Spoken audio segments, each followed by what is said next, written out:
What are the commonalities among leaders who sustain excellence over an extended period of time?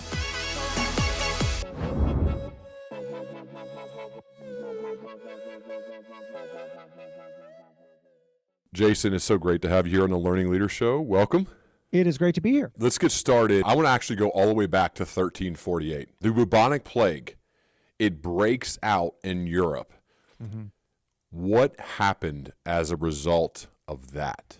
What happened was, let's take some context here. I'm going to back up even further. Why are we talking about this? The reason we're talking about this is because what you are ultimately setting up here is this example that I use at the beginning of my book, Build for Tomorrow, about why moments of massive disruption can lead to great opportunity, can lead to what I call a wouldn't go back moment.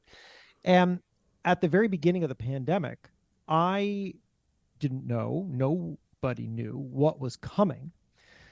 And I was looking for some glimmer of hope. March 2020. Is anything good going to come out of this incredibly terrible thing that we are staring down? And so I called Andrew Rabin, a professor of English who focuses on medieval law and literature at the University of Louisville, who I've interviewed before. And I asked him, did anything good come out of the bubonic plague? Because I just thought, if anything came out of the worst version of this that I can think of, then maybe something good comes out of whatever is going to happen in COVID. So he tells me this story. He says that the medieval European economy was a lord and serf system. The lords owned the land. They also owned the serfs. The serfs worked the land for free. It was slavery. We're talking slavery. And then the bubonic plague starts. It ultimately kills, estimates are upwards to 60% of Europe. 60% of Europe gone. And, as the dust settles, the lords want to make some money.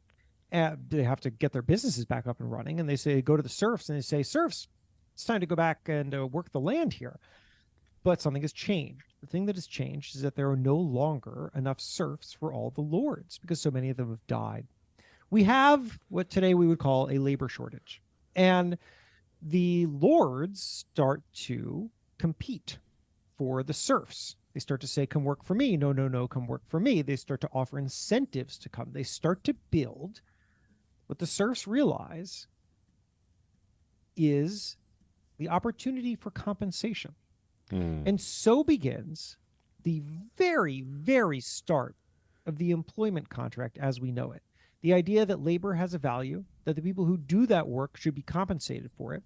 The thing that brings you, Ryan, and I together, and all of our listeners right now together, starts at the bubonic plague. And would we say, I want 60% of Europe to die for that? No, we would not. But it happened. And the lesson that I draw from this is that we spend too much time and energy debating whether or not something should happen when it has already happened. If the change has come, if the change is here, then it doesn't really do us a whole lot of good to spend time focusing on how to stop it or why it should not have happened, because it's here. And so instead, the best that we can do is we can look at the situation and say, where are the new opportunities? What is going to be created here that wasn't created before? The bubonic plague was a massive cultural and economic shift. And of course, that wasn't the only thing that came from it. But we have versions of that all the time in our own lives, things that change, sometimes radically. And the only real smart choice that we can make is to spend some time figuring out what good we can get from it. Let's make this practical for today, Jason. Yep. For the avatar, we'll take an SVP at a Fortune 500 company who is doing fine, doing well, in fact. Sure. Not crushing it, not bad, but doing pretty well. And so sometimes when you're in that situation, you don't innovate because you just want to kind of keep keep it on the tracks, keep whatever growth rate you're at. Don't disrupt things too much that could potentially get you fired, but you also then don't innovate enough to really think about growth, because sometimes in those roles you are thinking more about survival, not getting fired, than incredible growth or taking risk. So for that specific person, what are some ways to think about, I know this is broad, but what are some ways to think about maybe some ideas or even exercises they could do to certainly understand and minimize risk, but also give themselves a chance for a big idea to flourish or for incredible growth, despite the fact that they might be a little bit scared about making a mistake that could cost them their job? Here's my advice. You should start by evaluating what your core mission is that is separate from the role that you occupy or the tasks that you do every day. Can you define yourself by a single sentence, starts with I, goes on for a few words, in which every word is carefully selected because it is not anchored to something that is easily changed? What is the part of you that does not change in times of change? I'll give you the example for myself. I started as a newspaper reporter. That was my first job. I was a newspaper reporter for a couple of years. I loved being a newspaper reporter. Then I became a magazine editor. Loved being a magazine editor. At some point throughout my career, however, as I saw newspaper reporters being laid off, as I saw magazine editors being laid off, I started to realize that if my entire identity is built around this thing that can very easily be taken away from me, because, if I'm a magazine editor and then I lose my job at a magazine, I am nothing. It's an uncomfortable place to be. And what I need to do is figure out, who am I and how can I have transferable value outside of that organization? And so I've come up with a mission statement for myself. Here it is. I tell stories in my own voice. I tell stories, not magazine stories, not newspaper stories, stories. You cannot take stories away from me. The president of Entrepreneur Magazine, or Entrepreneur Media, which is the parent company of Entrepreneur Magazine, could call me right now while we are talking and he could fire me. And if my identity is tied up solely in an entrepreneur, then I'm one phone call away from losing everything. Terrible place to be. I would imagine that a lot of people who relate to the avatar that you just laid out are people whose identities are pretty well tied to that role that they're in right now. They've made it pretty far. They're senior. They maybe are earning good money. They have people who defer to them. And that has become so much of their identity that they don't want to do anything that risks rocking that. But I'm telling you something, it's going to get rocked at some point, whether you want it or not. So how can you understand your values? Spend some time with this. I run executives through an exercise like this when I speak. I'm often hired to speak to executive teams. And it is awesome to hear people come up afterwards, seasoned executives who have not thought about this for themselves and are like giddy to have come up with something. Come up to me and they tell me things like, I help solve complex problems. I help teams achieve greatness. I bring joy to people at work, whatever it is. And once you do that, you realize, oh my gosh, I can do that in any number of ways. I can be more creative about how I do that now, but also if I take a risk and it doesn't quite work out, there are infinite opportunities for me to do this thing. It is just a liberating way to understand yourself, and it opens up lots of other avenues. So you come up with this statement. You work for somebody else who could fire you at any moment, correct? Mm-hmm.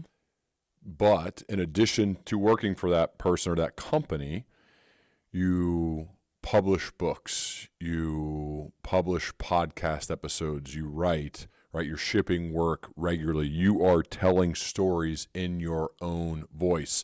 So you're saying you don't have as much fear to be fired because of you came up with your kind of mission statement of what you do and what it means to tell stories in your own voice? I mean, it's not, yes, it's it's not just, let me fill in the gap there, because it maybe people are listening to this and saying, well, you know what? I don't see how one sentence changes my life. It's Right. not about one sentence. It's about everything that you do because of that one sentence. It's the source code. So now what do I do now that I understand myself differently?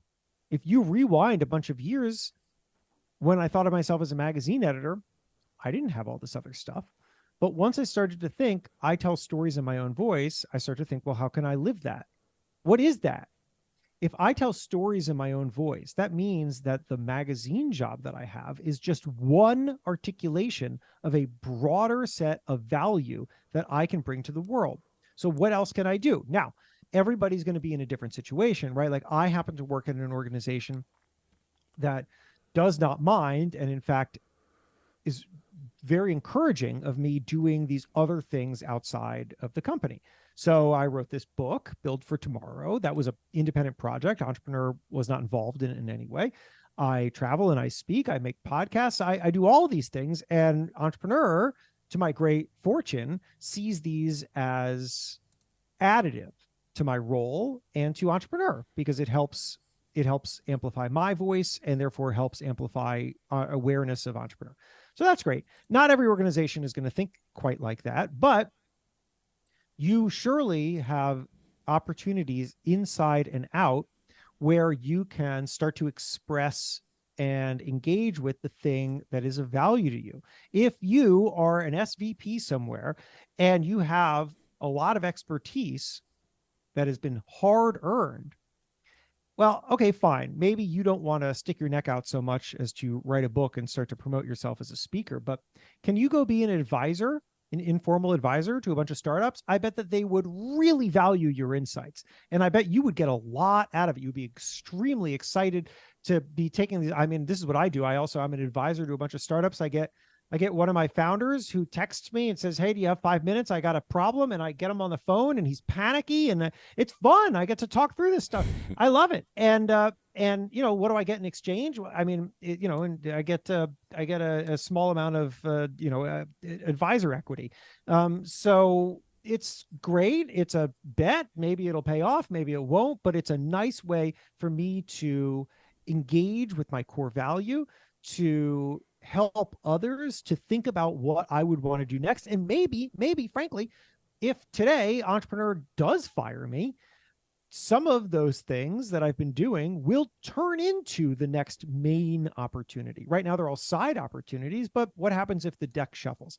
So it's not just about coming up with a sentence. It's about coming up with a sentence and then figuring out what it really means to live it. What does the editor-in-chief of Entrepreneur magazine, that's your role, what does that entail? What all do you do for that job? At Entrepreneur, so Entrepreneur Media is the organization, and Entrepreneur Media it's an independent family-owned company. It has a lot of products, but they're all really under that Entrepreneur banner. So Entrepreneur Magazine, Entrepreneur.com, podcasts, events, video, social media, and so on. So I serve as the face of in a way of the organization. I don't own it, but I'm the guy who will go out and represent it. That's obviously not something that takes up all my time, but it is often the reason I'm most visible. I run the print magazine day to day. So that means that I'm making all the decisions with my team, but it's ultimately my call about what goes in the magazine. I assign and edit stories myself. I'm negotiating with the celebrities who are going to be on the cover. I'm often doing the interview and writing the profile too. And then I serve in a kind of guidance advisor role throughout the organization. So for example, I help the books department think about what books we should acquire and write down to what their titles should be. I work with the executive editor of digital, who oversees the day-to-day operations of digital on larger strategy for editorial. I am on sales calls because I'm a great representative for the brand. And so the sales team likes to have me come in when they're talking to clients and say, they can do all the sales stuff, but then they bring me in basically to drive authority, to say, look, I'm the guy who's in touch with our audience. I understand what is happening in these, small and medium-sized business world. and let me tell you what our audience is thinking and how what we're talking about with you can be relevant to them. And so that's what I'm doing, right? So it's like I'm deep in the weeds on the print magazine, and then my hands are just in everything else. Sounds like a cool job. It is a fun job. How did you earn this role? I stumbled into it. How? Well, okay, so I was a newspaper reporter out of college. I graduated college in 2002. I am 42 years old. And I worked a couple of newspaper jobs. I quit both of them because I thought that I would get greater opportunities as a freelancer, and I was right. The freelancing ultimately landed me at Boston Magazine. That was my first magazine job. Then I got a job at Men's Health. I moved to New York. And then I started freelancing for everybody. In media, freelancing means, well, freelance writing means it's sort of independent contracting for a specific story. So I might have a story idea, and I would email an editor at GQ and I would say, here's my idea. I've done some research. Here's why I think it would be good. And if they like it, then we'll come up with a fee for that individual piece. And then I'm off to the races and I write that one piece. So it's independent contracting. And that's, if you pick up a publication, you're seeing a lot of staffs have smaller and smaller people. Staffs are smaller. And so it's a lot of freelancing. So it doesn't pay very well, to be honest with you, but it's good for getting your name out there and building your brand. So I was freelancing as I was growing. I went to Fast Company. I was an editor of Fast Company for a number of years. I went to Maxim, the men's magazine. I didn't want to be at Maxim, but there was a deputy editor opening there, which was really my first taste of management. And I wanted that experience, so I took it. And then from there, actually the next management step for me was to be an executive editor, which means the number 2 in a magazine. And that role happened to open at Entrepreneur. And so I took that job in 2015, and 9 months later, the editor-in-chief left, and I made a play for it. I basically came up with a philosophy for how I could improve the magazine and then ultimately help the brand grow, and had a whole lot of conversations. And my argument at the time was basically, look, Entrepreneur, for the vast majority of its lifetime, the brand has been around for 40 something years, has really talked to entrepreneurs as if they are specific small business people. But that is not the case anymore, because the word entrepreneur now is a cultural word. It is a mindset. It is a badge of honor. People who are kids selling stuff on eBay, people who are, NBA athletes, people who are senior vice presidents, they all use the word entrepreneur. So we need to stop treating ourselves like a small business publication and start talking to all of those people. And my argument is that the best way to talk to all of them at the same time is to talk about the one thing that they all have in common, which is the experience of entrepreneurship. That's it. The experience, the emotional experience of it, the challenge of putting yourself into constant new situations, not knowing how to succeed, but knowing that you must, feeling incredibly lonely, crazy, problem solving your way through walls. This is what everybody who calls themselves an entrepreneur has that in common. Let's talk to them about that. That became the kind of guiding force of the print magazine. Digital is such a sprawling enterprise that you can't come up with a theme quite like that. But we do that kind of stuff in print, in digital, as well as many other things. Anyway, they bought it, and I became editor-in-chief. And then I basically evolved into the kind of role that I have now, right? So when I started, it was a more limited scope of responsibilities, and then it's grown over time. I want to highlight that story real quick because I think there are a lot of growth-oriented, ambitious leaders who want to be promoted. And I think you're interviewing for your next job every day, right? I don't think it's necessarily an interview process, although that's still a part of it and it is important.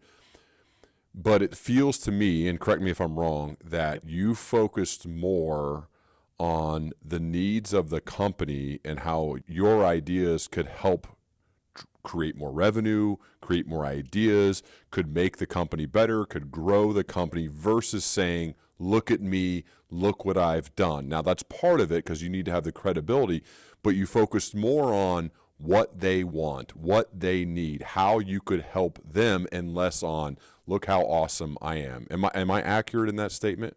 Nailed it. So I went through a shift in that moment. Prior to that, I had always thought of career development as being about skill set development and having situational awareness. So every job that I took, I mean, I rattled off all those jobs, but I told you the reasoning for one of them, which was that I went to Maxim because it gave me management experience. I had an answer for all those other ones. Why did I go to Men's Health? It wasn't because I cared about like weight loss. I don't care about that. It was because I wanted to learn a specific style of editing, which is generally the entry point for young editors, which is called front of book editing. Men's Health did it exceptionally well, and it also gave me the opportunity to work at a national scale, which I hadn't. So that was the reason I went. And then why did I go to Fast Company? It wasn't because I wanted to go into business magazines. I didn't really care about business at the time. I mean, I was in my 20s. It was because I knew that going to Fast Company would give me long form writing and editing experience that I wasn't able to get at Men's Health. I was being mindful of what do I not know and what do I need to know. And I really drove my decisions in every step by asking those questions. What do I need to learn, and have I learned it? And when I learned it, it was time to move on. Every time. I have never once in my entire career, and this is not a piece of advice because it's not practical for everybody, and but it just happened to work for me. I have never once gone out to get another job offer and then taken that offer back and said, give me something so that I'll stay here. I got job offers when it was time to leave, and then I just said thank you for your time and I left. Like I was moving on. What do I need to learn? I learned it. It's time to go. It's time to learn something else. And so I really always focused on skill set, which was really focusing on me, right? It wasn't look at me, but it was, what do I need from this role? And then once I had that opportunity to become editor in chief at Entrepreneur, I had to make that shift. And because now this is a real leadership position. And so it was no longer now just about, let me get the skill set of being editor in chief, though that was appealing, but rather I knew that the way to get this job was to understand how to identify an opportunity for the company that I was uniquely positioned to unlock for them. And therefore to make myself incredibly valuable. But people don't care about just you. They care about what you can do. How you'll solve their problems, or how you'll make their life better or easier, or make their company stronger, grow it, whatever their goals are, how you can be the answer. I think that's the thing we miss in the process of trying to look at everything that I've done, as opposed to saying, here are real ideas that I can implement along with my team to then, this is how it will impact the company. This is how it will impact that. I definitely messed this up, Jason, when I was going through that process. I remember this is why I paused to actually dig into this area, because I think it's important, especially when we talk about building for tomorrow. We're talking about building your career, building yourself up. Like to me, I'm blown away by how strategic of a thinker you were when it comes to acquiring skills that would make you a more valuable person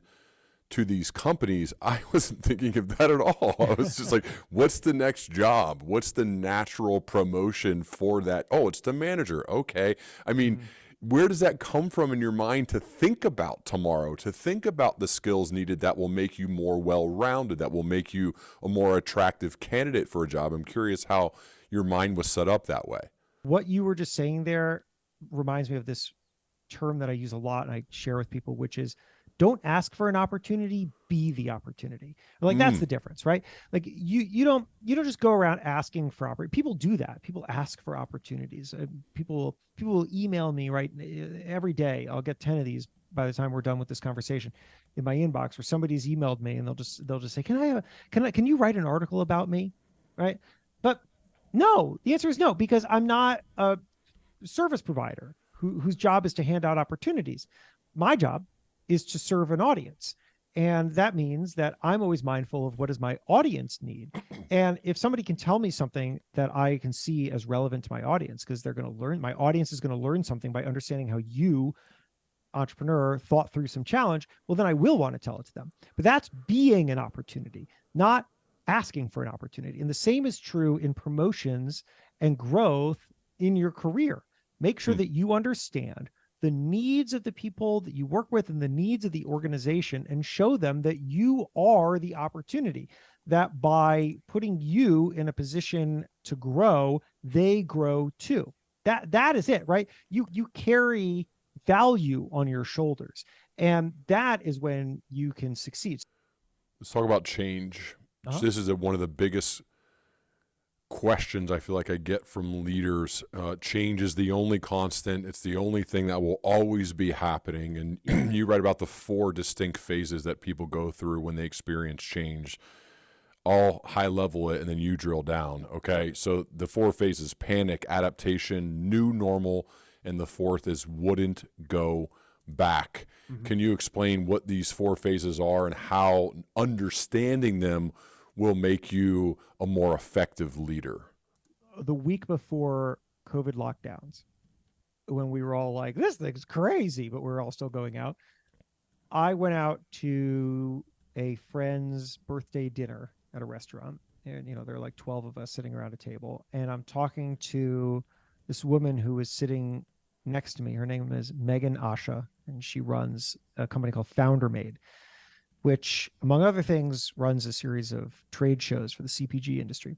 And I knew Megan already, and I said, Megan, it looks like live events are shutting down for some amount of time.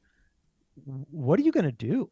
And she said to me, I'm pretty excited, actually. And the reason for that, it's scary, but the reason for that is because we have had all of these other ideas about how to drive growth at Founder Made and how to identify new revenue streams.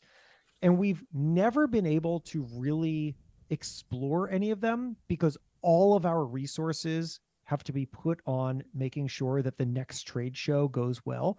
And so now that we're being forced to hit pause on that, I can start to shift resources towards figuring out all of these other opportunities. That really, really stuck with me, because what happened next, of course, was that the whole world, like, the brakes slammed, and you got to watch everybody go through the same change at the same time and then radically diverge in what they were doing. And some were like Megan, and they moved very quickly towards figuring out how to adapt. Others spent a lot of time trying to figure out how to do the thing that they used to do. And in talking to them through that time, I came to realize this thing, which is that everybody goes through change in the same 4 phases: panic, adaptation, new normal, wouldn't go back. Wouldn't go back being that moment where you say, I have something so new and valuable that I wouldn't want to go back to a time before I had it. The difference is that some people move through them a lot more efficiently than others, and they use the experiences in different ways. Megan, as she sat there next to me, was not panicking. She was totally panicking, but she was utilizing that panic to say, what can I do to unlock future opportunities? Where a lot of people use that panic to say, how can I hold on tighter to the thing that I think I'm losing? And so what I wanted to ultimately help people do was recognize that this is a process and it's a natural one.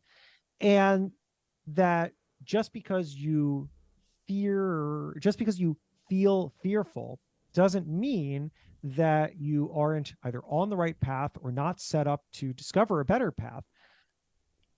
But if we can figure out how to move as efficiently as possible through these, we can reach the thing that is waiting for us at the other end of it, which is wouldn't go back. So any big change happens. That was one of the monumental ones, hopefully one of the biggest ones of our lives, but who knows? But there are usually like smaller changes. Oh, we're going to, on a sales team, okay, we're shifting to focus more on this product, maybe because it's better margins, whatever. Right. And as a manager, I mean, as a frontline manager, I remember at times handling that very poorly versus when I grew up a little bit and learned some and handling those kind of announcements to my team better. Mm-hmm. What are some of the basic core tenets, the principles of a manager who is going to communicate a change to their team? What are some of the basics that you have to do? You got to get these few things right in order to be somebody who can effectively help a team lead through change.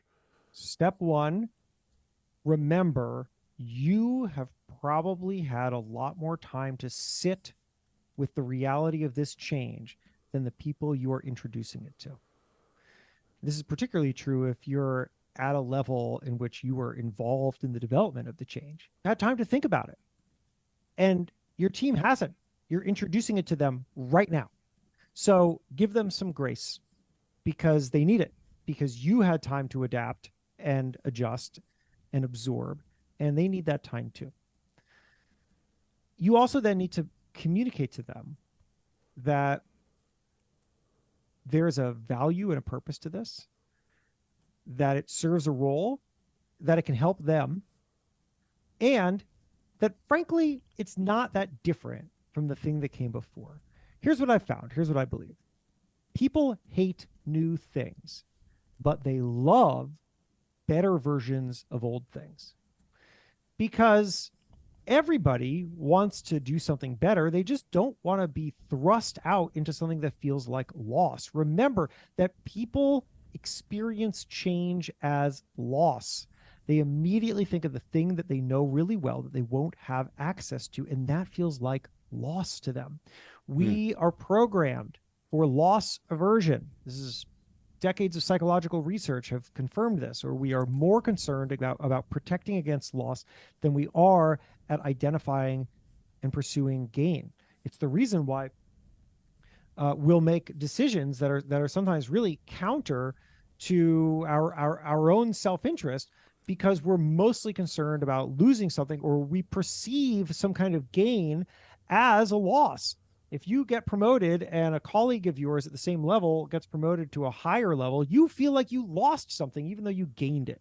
So let's recognize how people are going to process this. And then I think the most important thing is, and this should guide your communication. I can't give you the exact words that you use. I think it's about your leadership style and it's about the needs of your individual team. But I'll tell you that I think that for managers introducing change to a team, they often run into the exact same problem that a company does when it tries to introduce a new product to its consumer.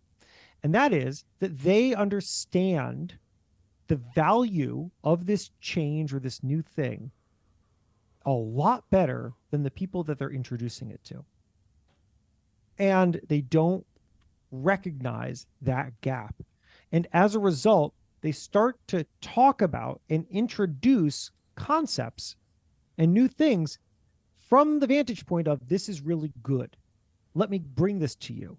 Instead of where they need to start is not with them, not with the manager, not with the company introducing the new product, but rather with the recipient of that information, with the team, with the consumer. Where are they right now? What are they comfortable with? What are they familiar with? What do they value? And then start to build a bridge of familiarity from them to you. You start with them. This is the smallest, but I just love it because it's so colorful example of this, which is, I was talking to this guy named Jason Wright. He has a snack brand called Wild Brands, and he made these chips made out of chicken meat, which sounds disgusting, frankly, but kind of processed chicken meat and egg whites that came out looking and feeling like potato chips, and healthy snack is what he's thinking. He puts them out on the market. When he's sampling them at Whole Foods, people try it, they love it, they buy it. When he's not sampling at Whole Foods, nobody buys this thing. It just won't move off the shelf. So he knows the product is good. He knows people like it. Why aren't they buying it? Well, he starts to think about and he starts to watch consumers as they engage with his packaging. On his packaging, the very first words that you read are these: chicken chips. Chicken chips.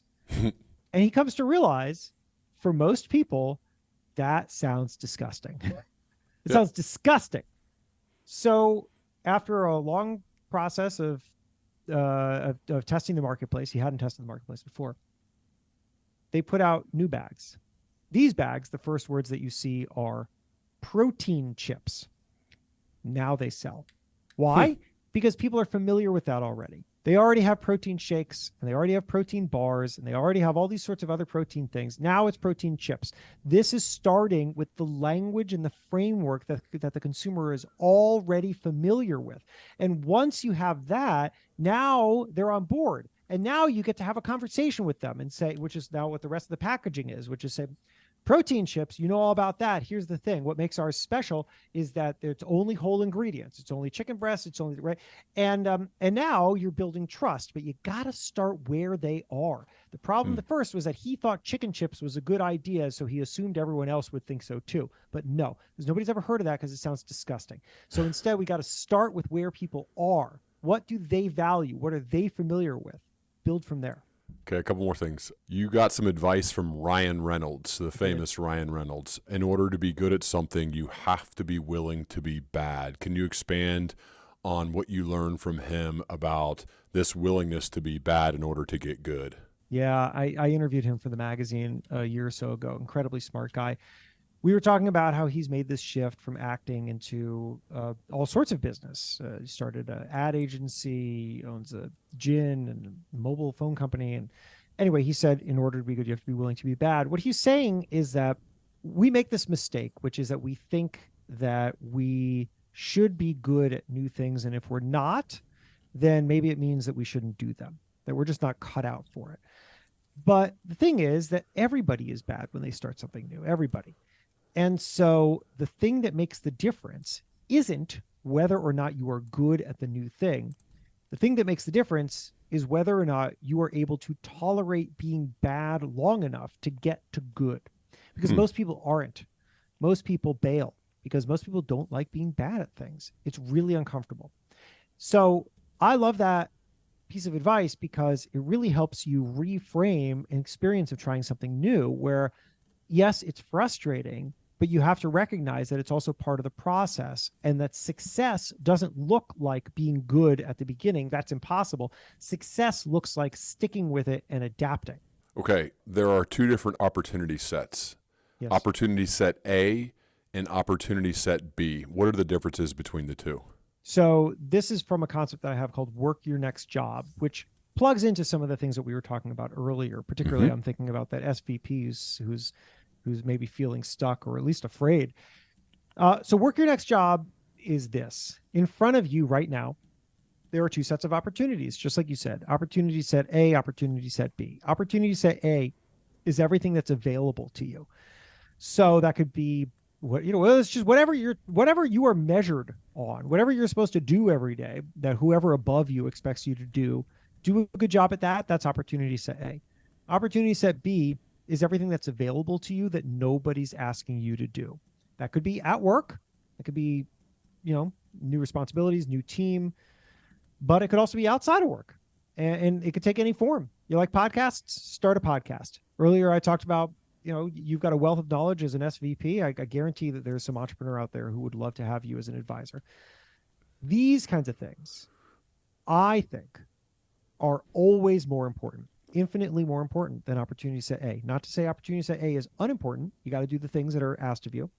But if you only do that, you will only be qualified to do the things you're already doing. Whereas opportunity set B is where growth happens. That, as we had talked about my own career path, you can see I was always focused on opportunity set B.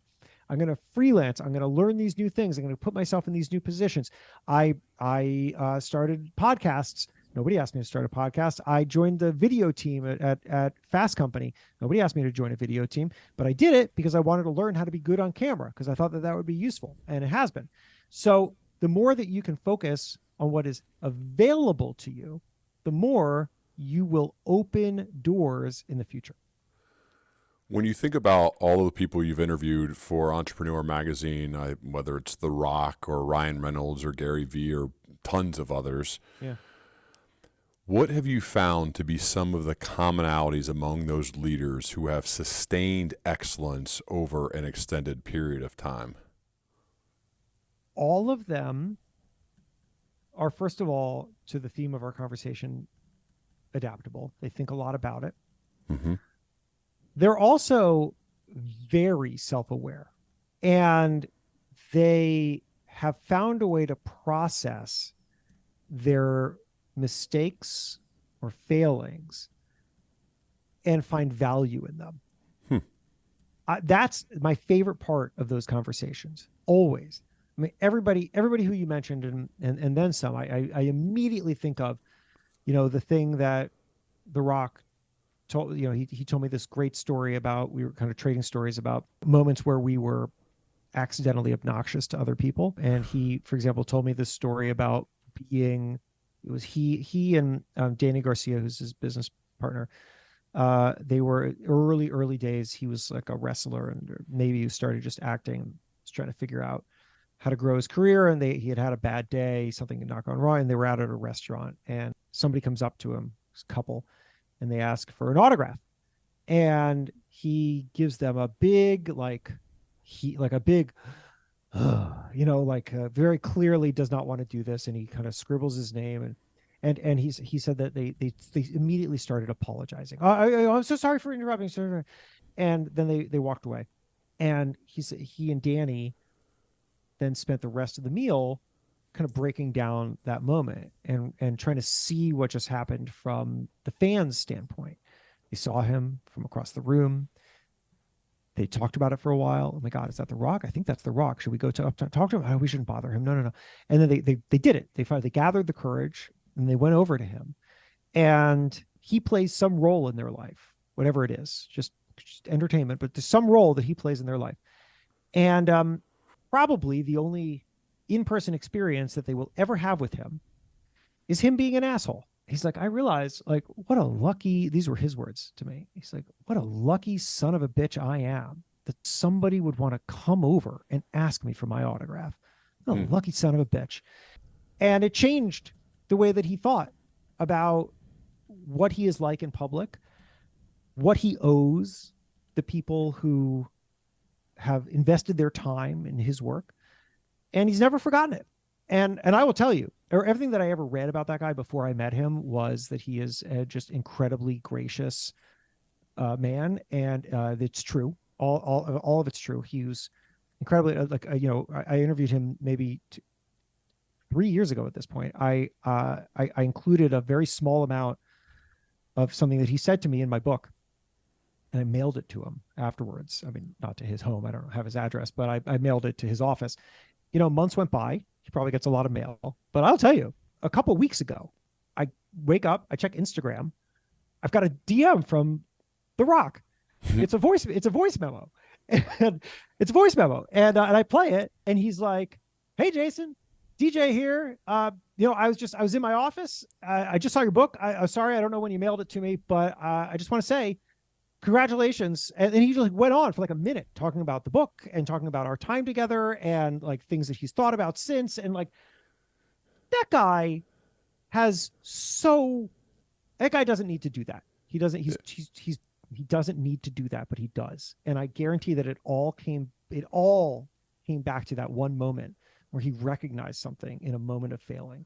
And everybody who I talk to who has found great success has found a way to recognize the low moments as learning moments. You probably have a lot of younger people earlier in their career coming to you after they look at your resume and they look at your career arc. You're still like right in the middle / prime of your career, the early stages, but at a very high level.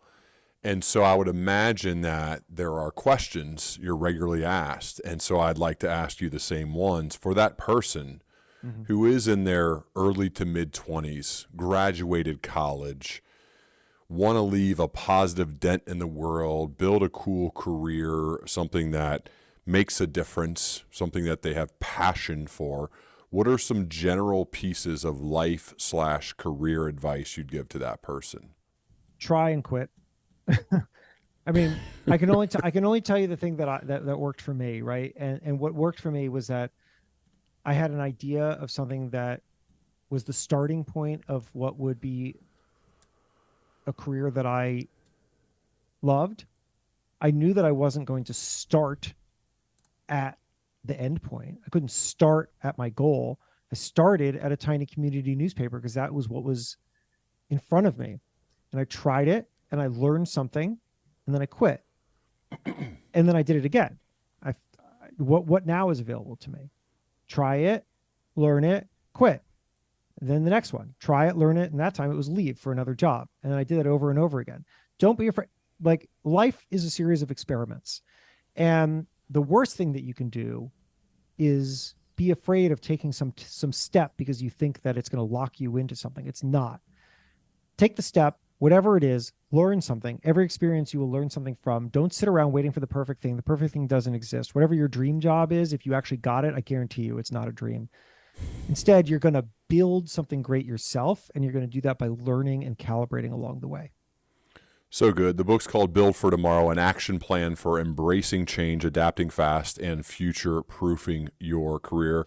Extremely well written, awesome stories that then tie into the themes and the practical applications so you can implement it into your life and your career. So well done, Jason. I am thankful for whatever person on Twitter said, hey, I need to connect you guys. You should record a podcast together. This happened months ago. Right. And I said, I had not seen your work at that time. And then I dug in and did an hour's worth of deep diving and said, oh, Jason, let's do it. I think you responded pretty quickly and away we go. So it's kind of neat how I think both of us with Opportunity Set B, putting our work out into the world, then a random stranger who I still don't remember who it is said, you two need to talk. This is another, I think, great example of why it's useful to put your work out into the world. You never know what could happen. A random person may connect you so that you can have this cool conversation and build a relationship with somebody who I think will both benefit from it. Holy cow, you're totally right. I forgot that that's how we got connected. Yeah. Oh my God. Thank you to whoever that person is. I wish there was an easy way to find. I'm sure they're listening. They probably listen to both of our stuff. So listening. So I thank you to them. I'll go back and find it and I'll connect with them. But it's just cool. I think it's another good reason to do that. And I searched it really fast. So it's at Double Deuce, who doesn't actually use their real name. So at Double Deuce. Bummer. Okay. Super appreciate you. Yeah, that's right. You put something out into the world and the world changes as a result. That's what I've learned. Yeah. And it creates a serendipity vehicle, and that's how this happens. So Jason, thanks so much, man. I'd love to continue our dialogue as we both progress, man. I would absolutely love that. Thank you. By the way, I'll just also note the book is available in all forms. So audiobook, ebook, hardcover, whatever works for you, wherever you find that stuff, you can find it. This has been such a pleasure. I really appreciate your time. Thanks so much, man. Alrighty.